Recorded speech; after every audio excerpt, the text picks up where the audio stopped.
20, The Curse of Lake Lanier. Hey y'all, I'm Heather, and this is Poison Appalachia, the dark side of Appalachia. As always, thank you for listening. Guess what, y'all? We made it to episode 20.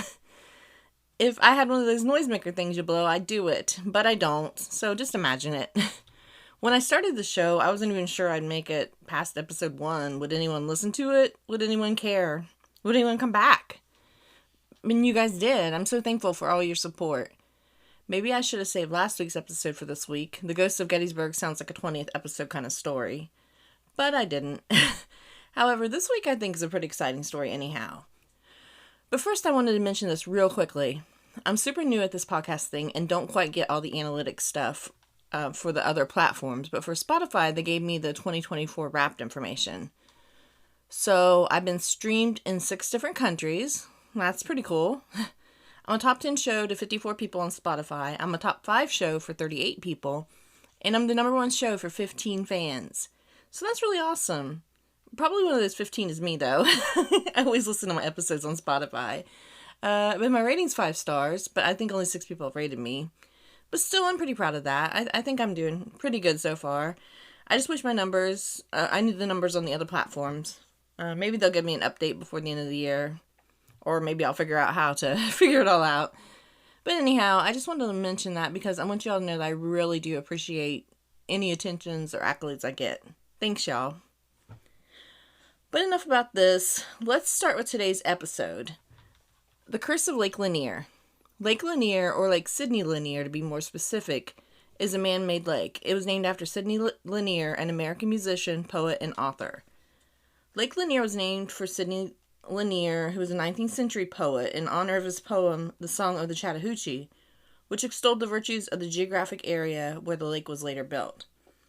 If you haven't read the poem, it's really pretty. You should check it out. But let me read you a little excerpt from it. Out of the hills of Abraham, down the valleys of Hall, I hurry amain to reach the plain, run the rapid and leap the fall. Split at the rock and together again, accept my bed, or narrow or wide, and flee from folly on every side, with a lover's pain to attain this plain, far from the hills of Habersham, far from the valleys of Hall. So, yeah. And I read that, he wanted it to feel like the ebb and flow of the river, the way it was read, the pentameter or whatever. So, I think it's a pretty poem, but it's pretty long, so I didn't want to read all of it. Lake Lanier was created by the completion of the Beaufort Dam on the Chattahoochee River in 1956, and is also fed by the waters of the Chestatee River. The only thing I know about the Chattahoochee River is that it gets hotter than a hoochie coochie. One of the main purposes of this lake is flood control for the Chattahoochee River downstream, mainly protecting metro Atlanta. The thing about man-made lakes, though, is that they displace towns, people, animals, and usually buildings, cemeteries, burial grounds, and all of that are covered by water. If there are spirits in those places, they're probably going to be pretty upset. But let's learn a little bit more about the lake itself. So in the mid-part of the 20th century, the population of Atlanta, Georgia had begun to get pretty large enough that they needed a new electrical grid and water sources. There were some rivers around the area, but not enough to create the energy needed for the Atlanta metropolitan area. Also, they needed flood control, as this area would flood easily. Most man-made lakes are watersheds to take on the overflow of flooded rivers. It's an effective way of stopping the flooding, but the lakes have to be made somewhere. So in 1946, the U.S. Army Corps of Engineers decided the best option to decrease flooding and create a water supply and electricity was to dam the Chattahoochee River. The $1 billion project, which is equivalent to $10 billion in 2023, was authorized by Congress in 1946, and ground was broken on the Beaufort Dam on March 1st, 1950. The Corps of Engineers oversaw the work, but contracted out to private companies who did the actual construction. Lake Lanier was physically excavated and then flooded gradually over a number of years. February 1st, 1956, 1 month short of 6 years after the initial groundbreaking, the dam was closed for the first time. It took 2.5 more years for the lake to fully form. On August 1st, 1958, the lake reached 1,067.77 feet, or full pool at the time. As the lake filled, it was allowed to cover trees up to a certain level, and then treetops are cut and banks cleared to reach the full pool level. It covers 38,000 acres. What was there, though, before the Lake Lanier was built? There was a smaller lake on the Chattahoochee River before Lake Lanier. It was called Dunlap Dam and completed in 1908. 3 miles outside of Gainesville, at the end of the Riverside Drive, the backwater of the dam was called Lake Warner, named after the General A.J. Warner, a congressman from Marietta, Ohio. I don't know why a lake in Georgia was named after a congressman in Ohio, but just kind of the way things were. There was a similar dam and mill on the other side of the lake on the Chestatee River. Bolding Mill and Dam stood where Bolding Mill Park is today. You can also see the names of lots of old bridges over the river and the names of today's parks. These include Belton Ridge, Thompson Bridge, and Keith's Bridge. But Lake Lanier's dark history started well before the lake was built. 2 major events occurred. First, in the 1830s, its Cherokee inhabitants were expelled from the ancestral lands and sent away west along the Trail of Tears. More than 4,000 Cherokee died in this genocidal journey. In the 1830s, the U.S. government forcibly removed members of the Cherokee Nation from North Georgia. One of many removal routes terminates at what now is known as the western bank of Lake Lanier. The second event was a tragic event that occurred in Oscarville, and some say that's why Lake Lanier is cursed. So let's look at Oscarville. Oscarville, Georgia, was formed in the late 1800s and during the Reconstruction era. It was a thriving black community full of carpenters, blacksmiths, bricklayers, and with farming as a top trade.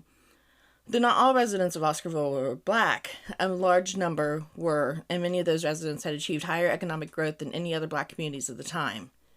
Many of Oscarville's black residents had been freed from slavery after fighting in the American Civil War.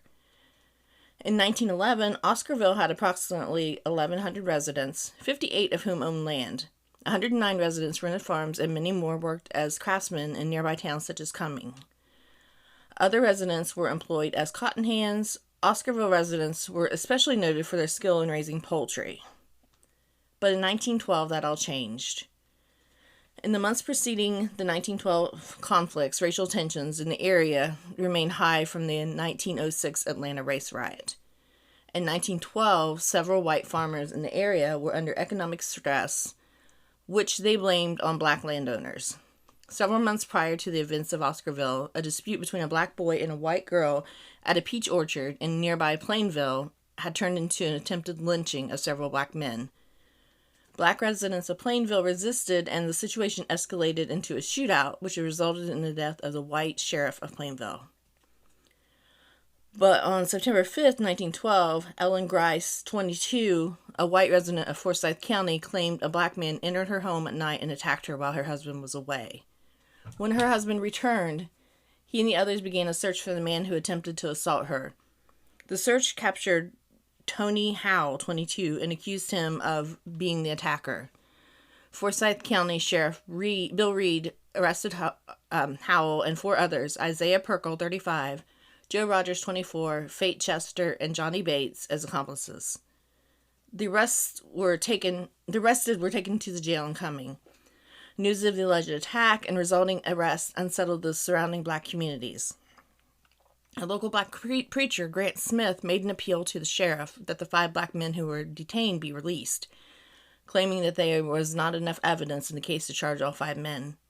Smith also claimed that Ellen Grice may have been in a consensual relationship with one of the subjects, and upon being caught, reported a crime. A defense known as the old threadbare lie, and known to be used by white women caught in relationships with black men.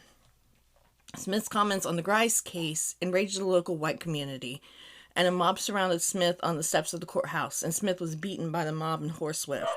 Smith's comments on the Grice case enraged the local white community, and a mob surrounded Smith on the steps of the courthouse, and Smith was beaten by the mob and horsewhipped. Smith sustained life-threatening injuries but survived the attack. At the same time, many in Cumming's black community were gathered at the Collard Methodist campground for an annual barbecue. When they learned that the sheriff had arrested Howe and a mob had beaten Smith, men from the barbecue began to head to downtown Cumming. Their movement sparked a rumor that black people were headed to the town center with explosives to dynamite the town. In response to the tale, more whites with firearms headed to the town square. When the black men who had traveled to the jailhouse got there, about 500 white residents were waiting on them. The white men in the crowd chased the black men away, while coming Mayor Charlie Harris attempted to calm the public, encouraging them to disperse and return to their homes. The white mob refused. Mayor Harris contacted the Georgia governor, Joseph Brown, and asked him to send the Georgia National Guard to break up the crowd. Governor Brown deployed the closest National Guard unit. The members of the National Guard traveled by car from Marietta and arrived in downtown Cumming. When the National Guard got there, the crowd broke up. So this situation was already like dynamite, ready to explode when the final spark lit the flame. On September 8th, 1912, 18-year-old May Crow, a white girl that lived near Oscarville, was reported missing by her aunt. A search party was created, and they set off looking for her. A member of the search party found a small pocket mirror in the woods, but did not say how close it was to the crime scene. They found Crow, who was unconscious and who appeared to have been raped, and her throat was slit. On September 23, 1912, May Crow died from injuries sustained during her attack. Because she never regained consciousness, Crow never implicated anyone in her attack. Meanwhile, right after May Crow was found in the woods, people gathered nearby to see what was happening. Only a short distance away at Pleasantville Grove Church, a group of black teenagers also gathered to watch. Among them was Oscarville resident Ernest Knox, 17. A prominent community member approached Knox and asked him if he owned the mirror that was found in the woods. Knox admitted to owning it. It's unclear whether Knox knew that it was a search party member who had found May Crow in his mirror in the woods. After being coerced, Knox admitted to attacking Crow. Following his confession, white residents turned Knox over to the authorities. Sheriff Reed arrested Knox. When I read after being coerced, you always wonder if the guy did it or if he's just beaten into admitting it. I don't think anyone really knew for sure. To prevent another mob attack, authorities took Knox to the Fulton County Jail. But on September 12th, before May Crow had died, white men in the community imprisoned Rob Edwards, 24, and turned him over to Sheriff Reed. Sheriff Reed transported Edwards to the Cumming jail. As news spread of Edwards' arrest, at least 2,000 white men swarmed the small jail, prepared to murder him. Many from the mob broke into the jail to bring Edwards outside. They lynched Edwards by hanging him from a telephone pole in downtown Cumming. They shot his lifeless body, riddling it with bullets. His only crime was being black. Sheriff Reed arrested 3 more black residents of Oscarville for the assault on Crow. Jane Daniel, Oscar Daniel, and Jane's 17-year-old brother, and Ed Collins, the 27-year-old neighbor, were all arrested and transported to the Fulton County Jail. From what I could tell, there was no evidence on any of them either. After Rob Edwards' lynching, white residents of Forsyth County began terrorizing black families who lived there. Groups of white vigilantes in Forsyth used various methods, including threats and arson, to compel blacks to leave the county.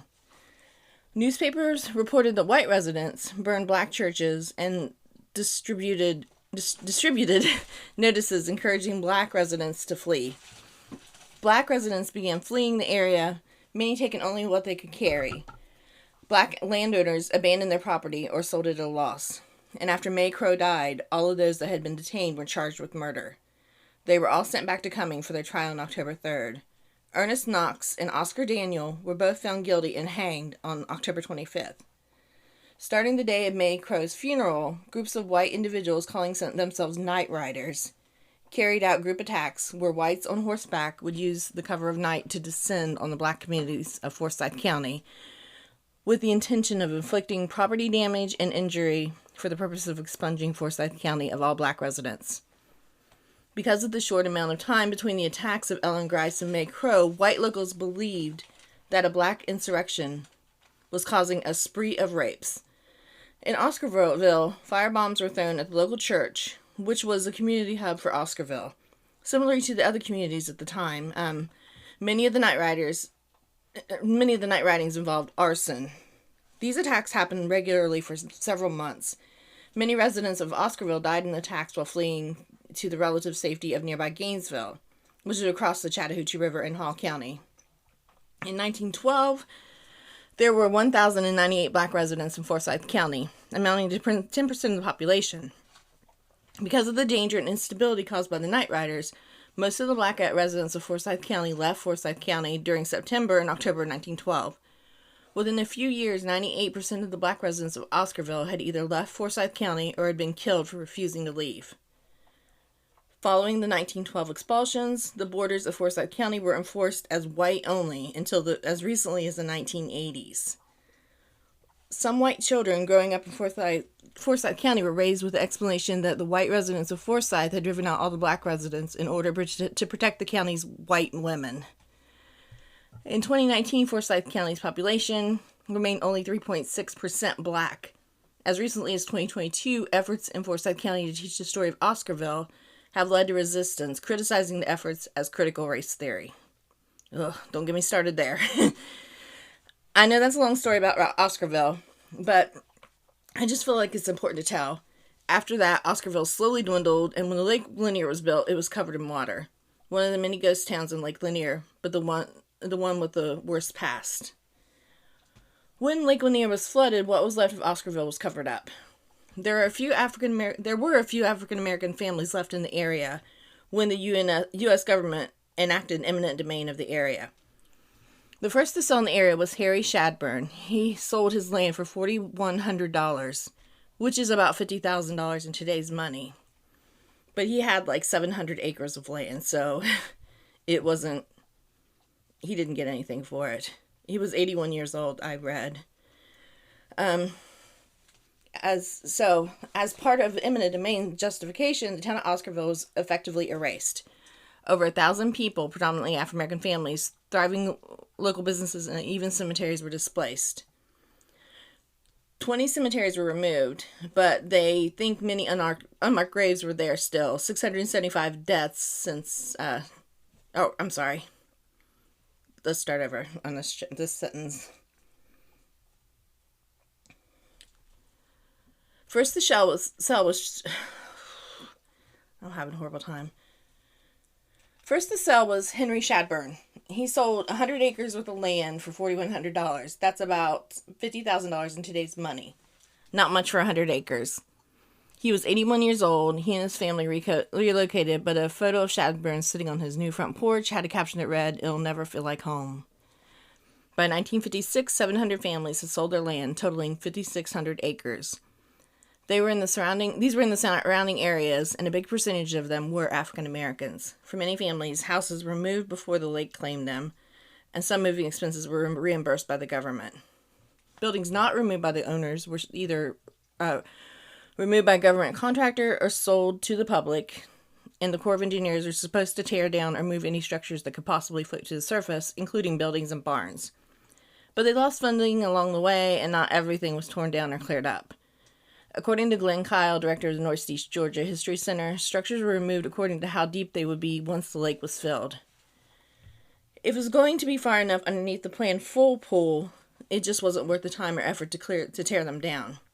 Especially if they were wood, they would eventually deteriorate to a certain point. A lot of the area wasn't cleaned up, including Oscarville, so the homes, 6 churches, and numerous cemeteries were left alone. People started complaining about the graves, so the Corps of Engineers went back and removed the graves, but really all they did was remove the gravestones and not the actual bodies. This is another reason why many people think the lake may be haunted. To prepare the land to be filled with water, the Army Corps of Engineers demolished and moved anything they considered dangerous. They uprooted trees and hauled them away. Barns and wooden structures that could float were endangered, and endangered watercraft were moved. Major infrastructure, such as bridges and water intakes, were also relocated. An old auto racing track near Gainesville was also left behind. It remains at the lake bottom, although the Corps moved the bleachers so they wouldn't float to the surface and cause hazards for the boats. The concrete block foundations of some of the small buildings were submerged also. After everything and everyone had been relocated, or as much as they were going to do, they started to fill the area with water. On February 1st, 1956, Lake Lanier began filling when the sluice gates of Beaufort Dam were closed. The dam began operation between June and October 1957, and the same year, Morgan Falls Dam, located 20 miles downstream, was raised to regulate the flow from Buford Dam and regulate the flow of water to Atlanta. Buford Dam was dedicated on October 9, 1957, in a ceremony officiated by a number of elected officials, including U.S. Senator Richard Russell, Georgia Governor Marvin Griffin, and Atlanta Mayor William Hartsfield. Lake Lanier reached its intended full pool level on August 1, 1958, approximately 1 year later than initially expected due to droughts. In early fall of 1958, the region had 2 solid months of droughts, which would have left the Chattahoochee River and its tributes nearly dry if not for the construction of Buford Dam and the reserve of Lake Lanier. So already they could see it was working, but it took 3 to 5 years to reach its full capacity. Also in 1958, one of the first tragedies occurred on the lake, and it started the first of the haunted Lake Lanier stories. The Lady of the Lake. Delia Mae Parker was traveling with her friend Susie Roberts to Three Gables, a local bar and hangout at the time. Susie lost control of her car and crashed off the right side of the bridge. Divers searched the area, but vehicle and remains were not recovered or found. The only signs that they had at all were skid marks on the roads. The next year, human remains popped up to the surface and were found by local fishermen. The female body was missing both hands and several toes. At the time, it was impossible to figure out which one of the women the remains belonged to. It took another 31 years for anything else to be found. In 1990, Susie Roberts' car was found after the lake bed was dredged when looking to build pillars for a new bridge. Susie Roberts was found in the passenger seat and identified. So this means the other woman that was found was Delia. The tragedy had been the most popular legend associated with Lake Lanier. There's a ghost story with this one. A woman in a blue dress has been spotted numerous times walking up and down the road on the bridge. She's missing her hands. She seems restless and lost. She's known as the Lady of Lake Lanier. Sometimes they say that she's trying to lure people into the water. Sometimes she looks confused. So it's, there are different stories there, but several people have seen her apparently. So while the Lady of Lake Lanier is the biggest ghost story, there are also several others. Unrelocated graves and restless spirits, as I mentioned earlier. A lot of the Corps of Engineers tried relocating the graves, or at least the gravestones, but they left several graves unrelocated in 1956, which many has believed has led to the haunting of the lake. Additionally, the spirit of 27 victims, whose bodies were never recovered, are rumored to haunt the waters, contributing to the eerie atmosphere of the area. The underwater church bell of Van Pew, in the ghost town of Van Pew, submerged by the lake's creation, it's said that the church bell can still be heard ringing from beneath the waters, a haunting reminder of the town that once was. I read an article where some experts said this wasn't possible. Well, duh. But if it's a ghost bell, then it doesn't have to go by normal physics, right? Native American burial grounds reports suggest that an Indian burial ground was disturbed during the lake's creation. This desecration is believed to be a source of the paranormal activities experienced in the vicinity. I couldn't find much more about this or what tribe it was, although since the Trail of Tears went through there, I'd say it's a strong chance it was the Cherokee Nation. But even if it was a different tribe in that much land, it's a good possibility that there were burial grounds that were disturbed, like several burial grounds. There's a raft apparition that's been seen. 2 fishermen in the 2000s encountered a chilling sight. A man in a hooded white raft.